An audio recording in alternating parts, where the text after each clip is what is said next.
வணக்கம். என் பெயர் ரேஷ்மன். நான் செமினி தோட்ட தமிழ் பள்ளியில் 6ஆம் ஆண்டில் பயில்கிறேன்.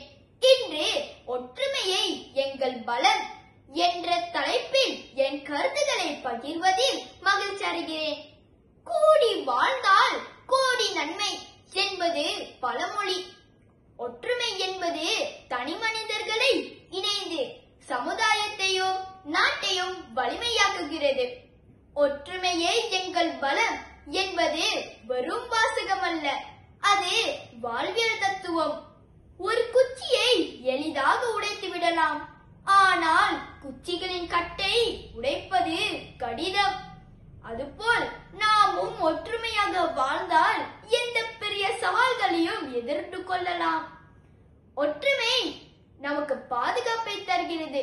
குடும்பத்திலும் நாட்டிலும் ஒற்றுமை இருந்தால் வெளியிலிருந்து வரும் ஆபத்துகளை தடுக்க முடியும். அது மட்டுமல்லாமல் ஒற்றுமை இருந்தால் ஒரு சமூகத்தின் வளர்ச்சி விரைவாக இருக்கும்.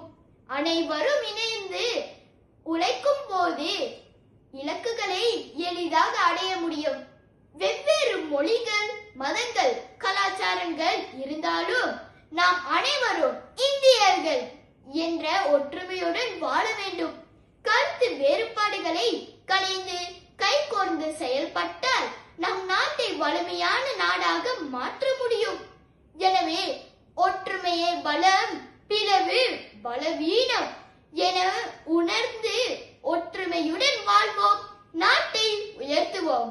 வாய்ப்பிற்கு நன்றி, வணக்கம்.